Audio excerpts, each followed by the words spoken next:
welcome to Turn the Page, the official podcast of the Syosset Public Library.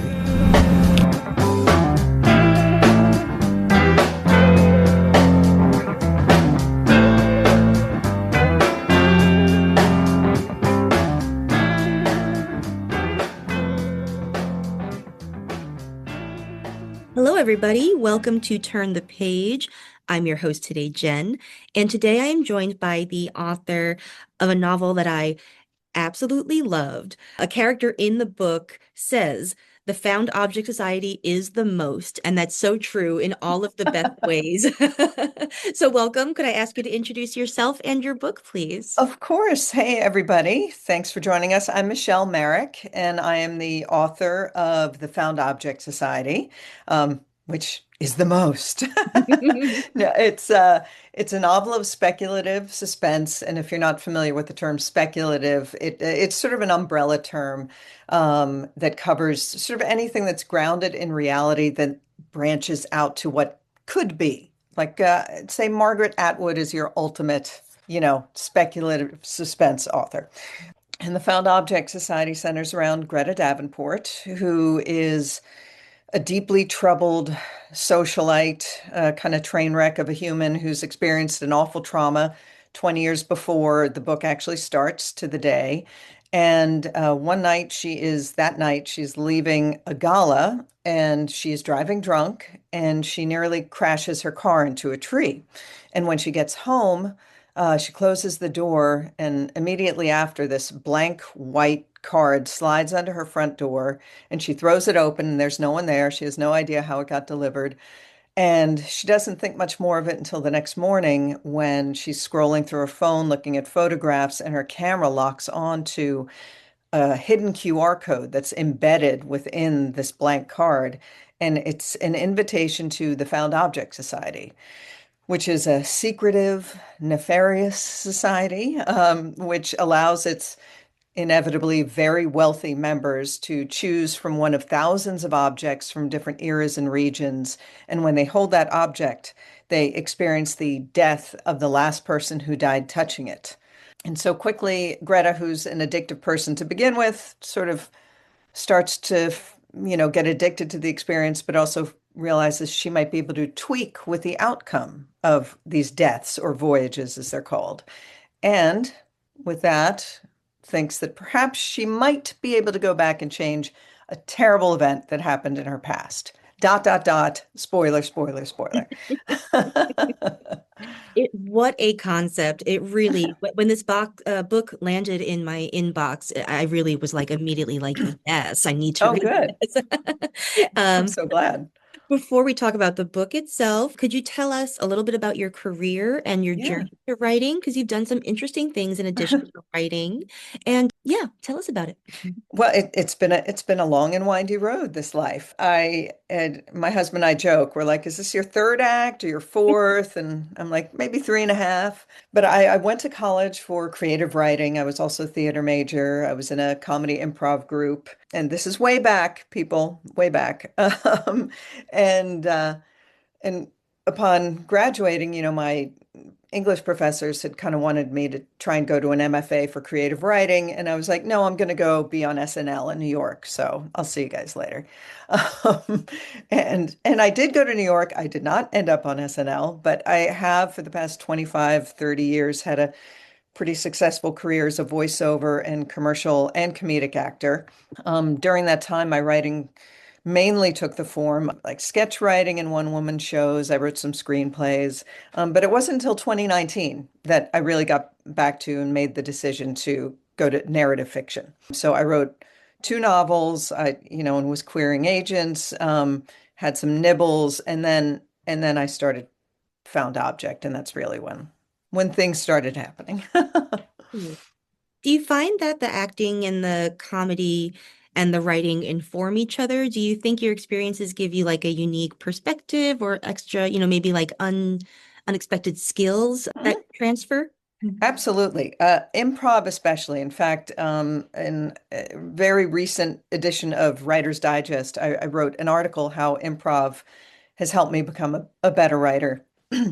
And And I think improv more than anything has impacted so many elements of my life because it sort of gives you confidence in all sorts of avenues that you wouldn't necessarily, know you would have. And as it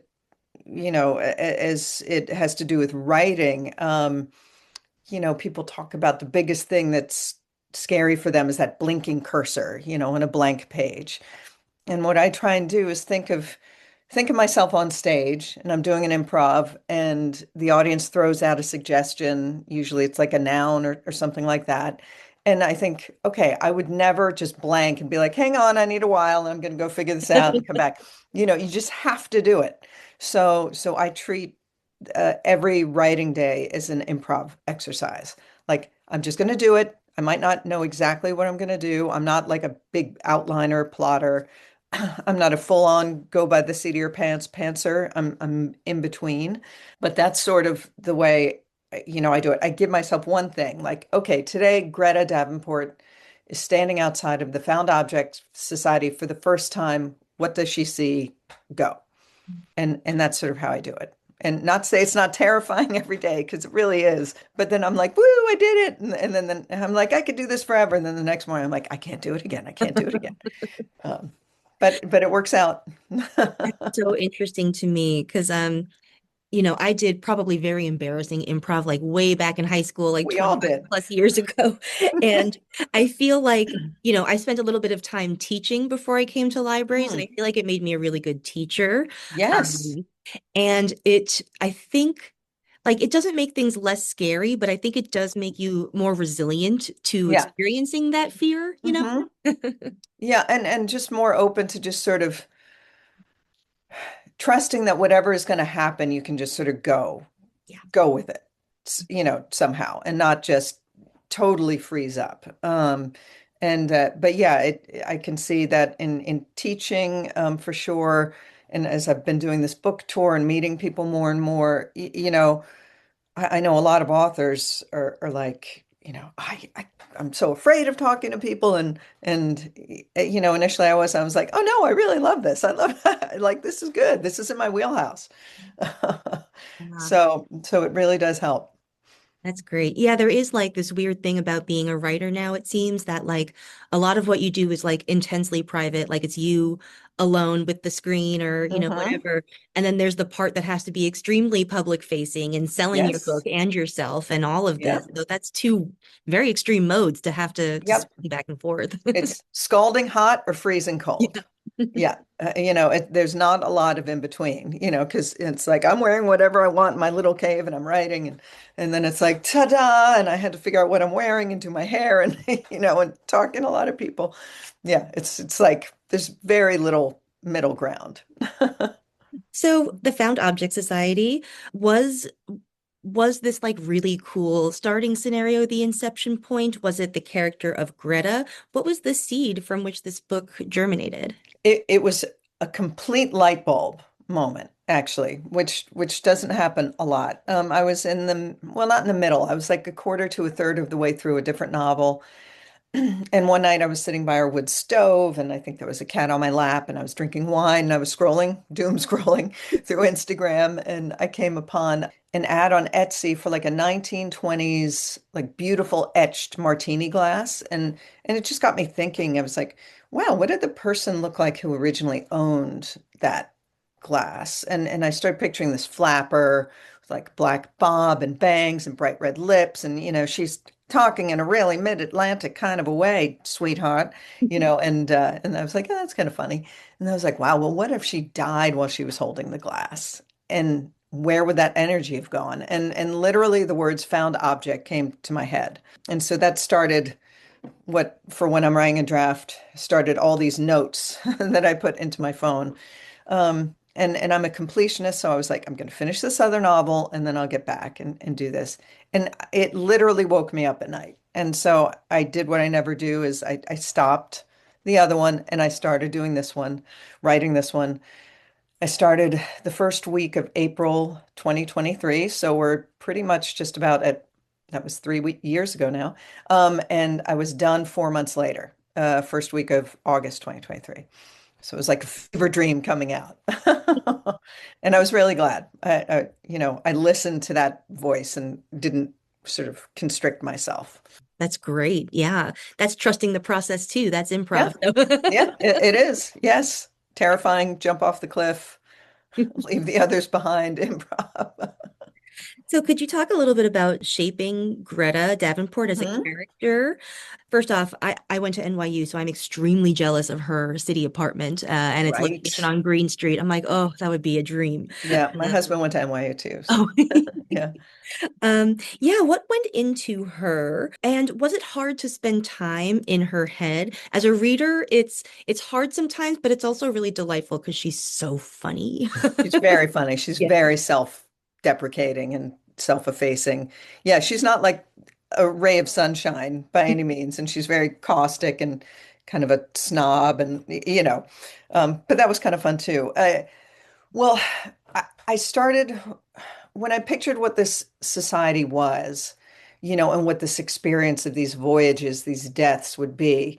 I thought, okay, this has to be for people that have become numb to any other experiences, where only death could really be the ultimate drug, because it's the great unknown. As far as I know, no one can do it and come back. If you can, knock, send a message, or don't. Um, and so I thought, to be that kind of person, she'd have to be incredibly wealthy. But I also wanted her not to just to be this socialite, single layered, one-dimensional kind of person. I wanted her to have a need to go there. And so this trauma, which is, it's not a spoiler, is that because she snuck out as a teenager to go to this party she wasn't supposed to go to, her parents went out looking for her, and they found her, and they're driving home, and they crash the car, and they die in the crash, and she survives. So this incredible guilt is something she's been harboring for 20 years, and swallowing it down and filling that hole with like booze and and drugs and sex, and so she's become numb to all of those things, and kind of feels like she deserved to die along with them. Like, why is she still here? So I thought this confluence of a society that provides this, and this already addictive personality who is very happy to teeter on the edge of mortality, I thought it could be a perfect sort of marriage of those two. And you are right. Greta was a lot to write sometimes. And so originally I thought I was going to write all of the present day Greta, narrative at one time, and then go back and write the voyages separately. And each voyage is an object in a different era, and you're seeing from the point of view of a different person in this time. But I decided to write it instead, beginning to end, exactly how you see it, because I wanted to experience everything as Greta did. So, because I figured I could have a lot of fun and sort of make discoveries along the way. And it gave me a Greta break. I was like, okay, I'm in 19th century France today. I can take a break from Greta, and we'll get back to you later. Nice. Yeah, and that's good for the reader too, I think, because it's sort of like what it does for the writer and the reader is sort of like it keeps you from burning out on empathy for Hmm. her. You get like Yep. a couple of little breaks and then you can come back and, you know, Yeah. still really be on her side, even though she does some things that are pretty questionable. And like, Yes. frankly, I find characters like her a little aspirational too, because I think that like if I could be 10% less likable, like I would feel so much more free? Yeah, I know. Yeah. It's like it's really liberating in a way, writing this. I'm like, oh, I'd never say that. Oh, Yeah. I could, like, if even if I thought it, I just couldn't say it aloud. But she says whatever she wants aloud. But yeah, it is liberating. But it was nice, and it's also like a little pressure valve Mm. release for the reader to go between these different points of view, and then back to Greta. And also each voyage, they're probably about 30 pages or so, and each one you could almost extract from the novel, and it would could be a standalone mystery. And I built them that way so that each one is representative of a particular object, like, this beautiful perfume bottle, 19th century France, and that person is going to die touching it. But you don't know how that's going to happen. And so that in itself is is a mystery. So it's a little break, and then it's like you get this little, it's like when you bite into a candy and there's like some whole other candy inside. You're like, oh, yeah. Yeah, it's a fascinating structure. It's like there's an independent short story collection like within the Yeah, novel. right. Um, when it came to ordering the like the short bits about the Hmm. objects, was there a logic to it, or was it sort of like the intuitive way you assemble a playlist, or like how does that process work? Um, well, it never faltered. It never changed. Like in editing, it was always the really four objects. We can talk about the fourth because that's a total spoiler. But the three objects appeared, in my mind as they did in the book, and that never changed. So you have the 19th century perfume bottle. You have 1970s, these Elton John windshield wiper sunglasses, and you have 1920s, this gorgeous enameled cigarette lighter. And I felt like for the first one, I wanted to diverge as far as possible from the present day. So I thought that would be 19th century France. And then to like sort of thrust us back, but not quite. And I love and maybe like add some levity because even though it's, you know, the 1970s one is about this sort of sad sack wannabe serial killer. So it's kind of dark, but it's also very funny. Like he works in an electronics store, and I mean, he's just a mess. And so I wanted like that extra level of levity at that point. And then I wanted to go back and kind of honor the origin of the story, which was 1920s, the whole book where the idea came from. And I didn't want to do the martini glass because I was worried it would break too soon. That Mm. was my logic there. I was like, that's going to break. I was like, let's find something else. Yeah, that makes a ton of sense. Wow. Yeah, I really love the objects that you chose too, because they are all things that sort of like suggest histories and Hmm. things that like you think of as minor objects, but that could mean a lot to people, you know? Hmm. So, Yeah. yeah. Yeah. I love the idea of, I guess it's sort of provenance, I mean, where an object comes from, and it doesn't have to be a fabulous, priceless, diamond encrusted thing, but there's a history behind it, and just the idea of it changing hands, and and where it's been, and how that could maybe transport you to different times. Just I think it always has been fascinating to me. So this was my way to really play with that.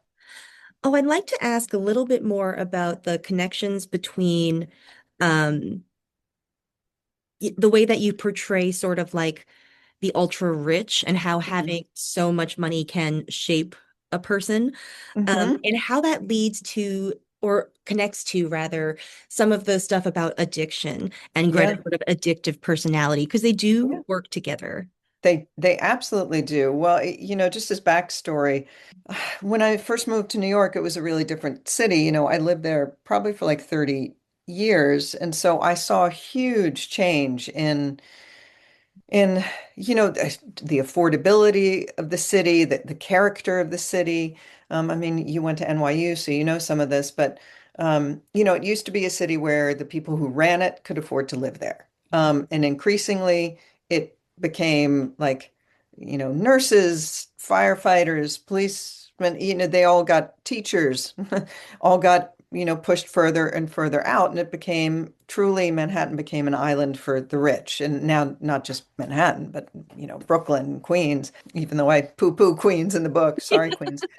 But and what I also noticed was running into people where like they literally have everything. And I call it this absence of wonder, where you no longer are impressed by anything. I'd hear someone taking an amazing trip and they're like, yeah, that was okay.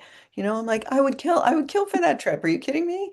Or seeing a solar eclipse and being like, oh, I was like looking at my phone. I didn't notice. It's like, so come on, celestial things are happening that, only happen once in your life. So that sort of numbness to wonder was a big part of that. And that also could be applied to various addictions. There's this Grateful Dead lyric where it takes dynamite to get me up. Too much of everything is never enough. And so it was sort of that concept where like, what else you got? I'm not impressed. It's not doing anything for me. And I was like, okay, well, this is going to be the most, as it were. And so that's how those sort of fueled each other. So it was a lot of commentary. Much of it takes place, obviously, in New York, and a commentary on the social strata and the have and have-nots. And that's sort of what fueled some of that whole Mm. idea. Yeah, it occurred to me while I was reading that, when when you don't experience consequences, because you can throw money at anything that happens to you, Hmm. um, there's no stakes anymore, Oh, right? Like life is a video game. yeah, yeah. Yep. And this might seem a little tangential at first, but like I remember, when I was in the 90s, if I wanted to get like a hard to find CD or book, you had to work Hmm. really hard to get it. Yep. And when you got it finally, you would listen to it or read it over and over because you were so Yep. excited it finally came. And then like when streaming and all that came along, at the drop of a button, I can download an entire body of music from an artist, and then it just Hmm. sits there unlistened to. And I think there's also something that, like, when you have to fight for stuff, it's more meaningful. It's so much more meaningful. I mean, even like I I remember, if you're trying to think of somebody's name or like a celebrity, and you're like, the guy in the horse movie thing, and and now you just like, hang on, I'll look it up. And but in the past, you'd be with a friend, and your brain would be about to explode, and you couldn't remember. And then 2 days later, someone called me, I got it, I got the movie, I remember. And so those incredibly satisfying bursts of whatever they might be, however satisfying, being that CD or the book or just remembering somebody's name, th those sort of things, it's all been planed down, Yeah. so you don't have to fight for things as much. Those sort of things, and yet, the differences in wealth, people have to fight for other things so much harder, than they used to. So, yeah, that's not tangential at all. Yeah. It's totally on the money. Mhm. Yeah. Yeah, and so I think that, the Found Object Society is clearly extremely attractive to Greta, who is sort of like burnt out on Mhm. like experiencing wonder, as you say, or any sort of excitement or anything. In terms of the sort of the central mystery of the Found Object Society, which I will say nothing about, how much did you know at the outset, and how much did you discover along the way while writing? Ooh, okay. I discovered a lot in the writing. I knew the first line of the book, first of all, like right away, and I also knew the last line of the book before the epilogue, before the epilogue. And the first line, this isn't ruining anything, is this version of Greta Davenport doesn't care that she's about to drive drunk. And so I wanted the last line to mirror that in a different way. And so, and I knew a lot of the path in between. I wasn't 100% sure how I was going to get there, but I really let it unfold for me. And as I sort of talked about before, I put notes in my phone. That's like a big thing. I'm like, oh wait, what about this? Or what if, what if, what if? And I write my novels in Scrivener, which is this great novel writing application. And what I do is I transfer the notes that I've taken that apply to that day, like into the margin along the side. So I can say, I'm like, right, right, right. Okay, don't forget that. Because I date it too. So I know the dates of things. And so it was sort of changing. And then I, I just kind of let it go. I had an idea, and when I discovered certain aspects, like this isn't a spoiler, but there's a mural, an actual mural that exists in the South Street Seaport, which is a trompe l'oeil on the side of a big Con Ed substation where you see like the Brooklyn Bridge, and it's like 1800s New York City really painted on there, and it's beautiful. And once I discovered that, I was like, there's something there. And indeed, it ended up being more and more as the story went on.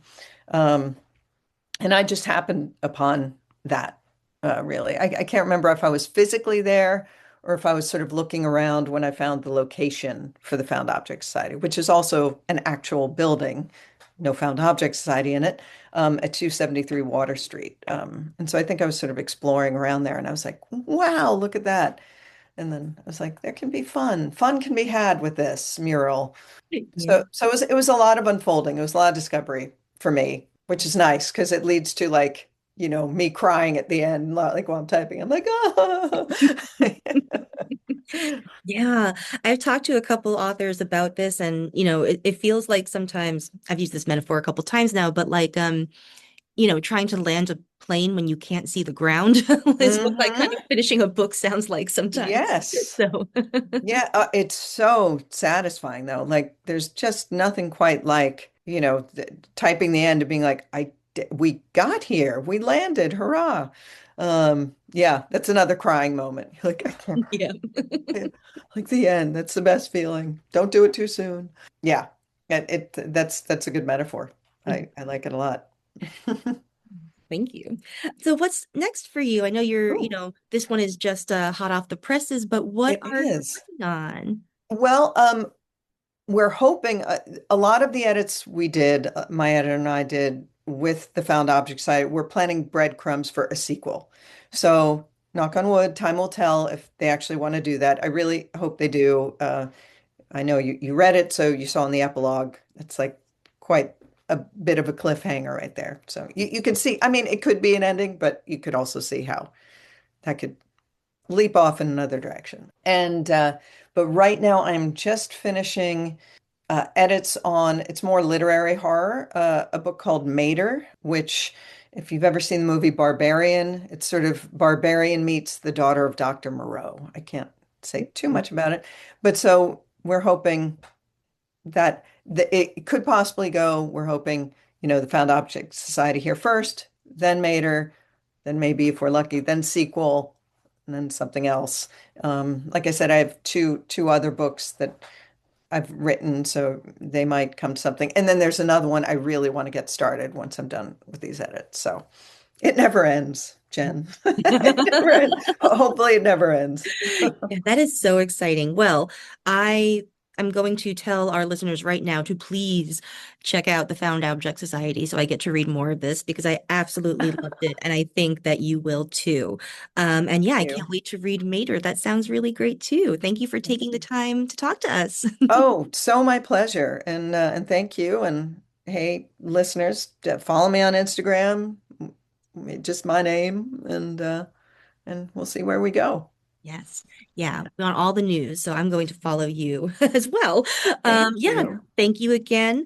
And thank you, listeners. You can find the Found Object Society at bookstores, libraries, wherever you like to go for your books. All right. A great audiobook too. Ooh, yes. Oh, I Yeah. hadn't listened to it. That sounds very Oh, cool. it's beautiful. Do It's you great. read it or is it I a don't. Saskia Marlavelle does, and she's like a big audiobook narrator. She's one of my favorites, God of the Woods. She's amazing. She oh, did a great job. yeah, that's a good one. Hmm. Cool. All right. Well, it is time to close this chapter, everybody. We'll see you next time. Thank you for joining us. It's time to close this chapter of Turn the Page. Join us for the next episode.